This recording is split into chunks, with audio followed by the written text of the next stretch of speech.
Cacao en crise en Côte d'Ivoire. Son cours a chuté, mais le prix fixé par l'État ne baisse pas. Du coup, des milliers de tonnes de cacao ne trouvent plus d'acheteurs et s'entassent dans les entrepôts. L'État s'est engagé à racheter le stock, mais l'État et les syndicats ne sont pas d'accord sur le volume de cacao entassé dans ces entrepôts.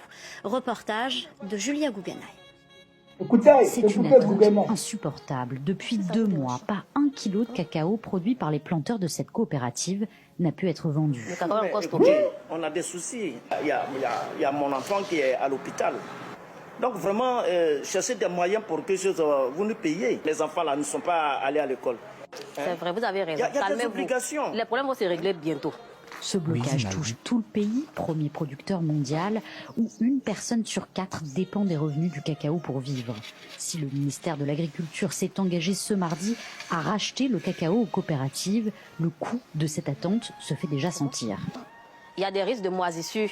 Donc on est obligé à chaque fois de faire sortir le cacao séché et puis remettre dans les sacs pour venir paletter encore. Donc tout ça, ça demande encore de l'argent. Il y a aussi le risque de vol. Parce que nous-mêmes, nous avons été victimes de vol dans le mois de novembre. Nous avons perdu beaucoup de cacao. 100 tonnes de cacao sont stockées ici en attendant d'être vendues, mais ce chiffre ne représente qu'un tiers de la production des planteurs.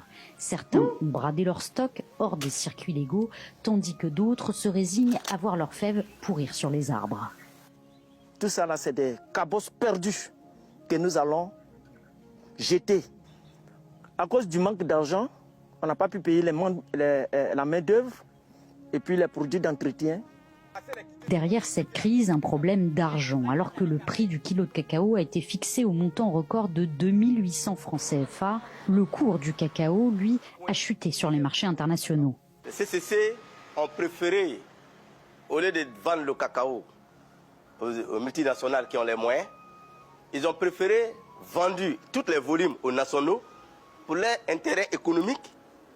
Alors, à ces donc ils ont vendu ce cacao, ils n'ont pas les moyens financiers pour l'acheter. Le stock actuellement bloqué est estimé à 700 000 tonnes par ce syndicat, un chiffre que dément le ministère de l'Agriculture qui s'est engagé à racheter 130 000 tonnes. Frère, vous avez compris, vous avez écouté ce qui se passe en Côte d'Ivoire. Près de 2 mois. Pas un seul grain de cacao de cette coopérative n'est sorti. D'ailleurs, même le CCC ne délivre plus d'autorisation d'exportation du cacao. C'est-à-dire que les gens sont là, leur cacao là. Ils ont envoyé ça dans les coopératives. Les coopératives sont venues peser. Mais là même, maintenant même les coopératives ne veulent même plus peser. Mais ce qui est déjà là, c'est ce qui est déjà stocké dans les magasins. Ce qui est encore stocké dans les camions qui sont là. Donc ça ne bouge pas. On ne va pas prendre ce qui est dans vos magasins encore pour acheter dessus. Donc eux-mêmes à l'air, cacao cherche les acheteurs, qui acheteurs même s'ils cherchent. Frère, cacao court derrière acheteur regarde cacao comme ça, puis met là.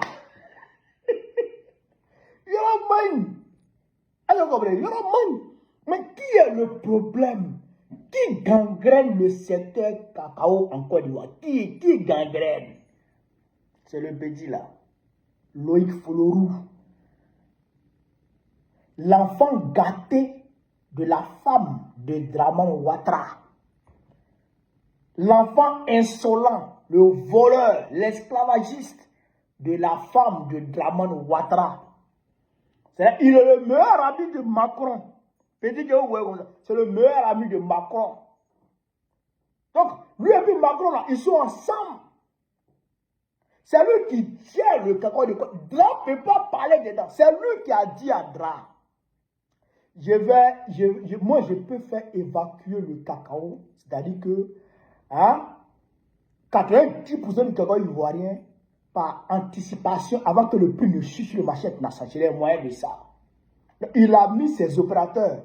Il a créé, d'accord, des petits opérateurs économiques sur le terrain, des petits acheteurs sur le terrain, d'accord, qui travaillent à son compte, qui travaillent pour lui.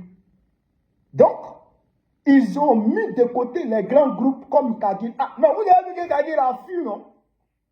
En septembre, Kagil a quitté le pays. Or, Kagil était là depuis 1997. Kagil était en Côte d'Ivoire. Le géant américain, le géant du cacao américain, Kagil a quitté la Côte d'Ivoire. Pourquoi Kagil a fermé ses portes?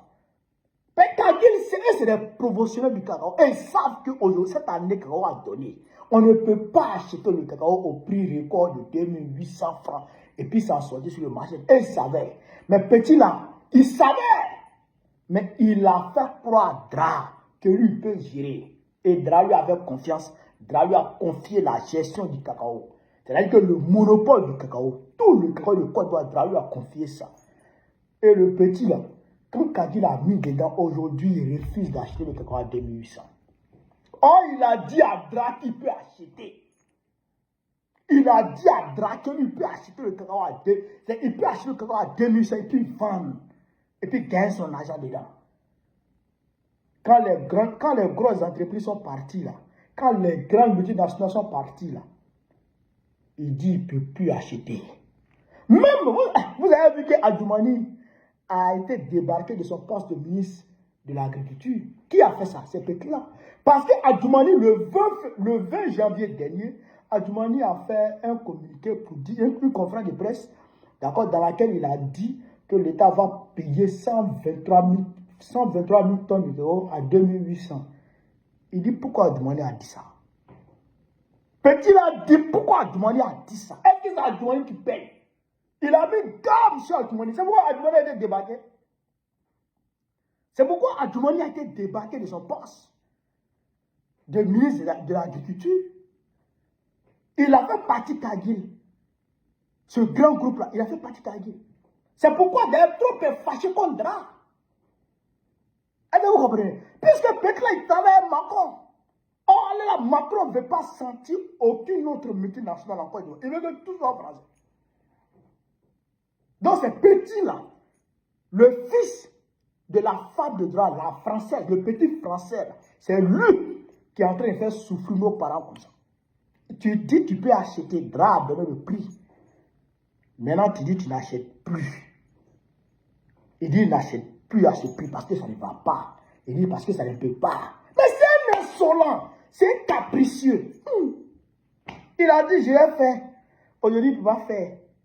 Et puis on dit, mais pourquoi tu ne peux pas faire? Il dit, parce que je ne peux pas. Il n'a rien à dire. Il dit, il ne peut pas. C'est fini. C'est Pétla qui crée tout le problème à nos parents. Mais quand on parle aux gens, mais ils ne comprennent pas. On vous a dit, Dra là, il n'est pas bon. Dra n'est pas bon. Dra n'est pas bon. Lèvons-nous, chassons Dra. Les gens ont dit non. Apolitique. Aujourd'hui là, ce pourquoi nous nous battions là, c'est ça qui est en train de revenir vers vous là. C'est ça qui vient vers vous. Nous, on se battait contre tout ça là. Pour que la Côte d'Ivoire soit un État sérieux. Un État sérieux. C'est-à-dire qu'un État dans lequel l'enfant de la première dame ne veut pas venir imposer ses desiderata c'est-à-dire que sur les citoyens. Nous, c'est un État sérieux que nous on veut créer. Mais vous ne suivez pas ce qu'on vous montre, ce qu'on vous dit. Vous êtes apolitique. Voilà apolitique maintenant qu'on vous sert maintenant. Ton enfant ne peut pas aller à l'école, ton enfant ne peut pas se soigner. Or que tu as le guerre. Le cacao c'est l'or. Cacao c'est de l'or. Le cacao c'est de l'or. Tu as l'or à la maison et puis tu ne peux pas manger. Puis tes enfants ne peuvent pas aller à l'école. Dra là, il faut le dégager. On vous parle toujours. Il faut qu'on le dégage. Voilà ce que je voulais vous dire. Vive l'Afrique, vive le panafricanisme, vive le grand africain. Babo président quoi très prochainement, Inch'Allah.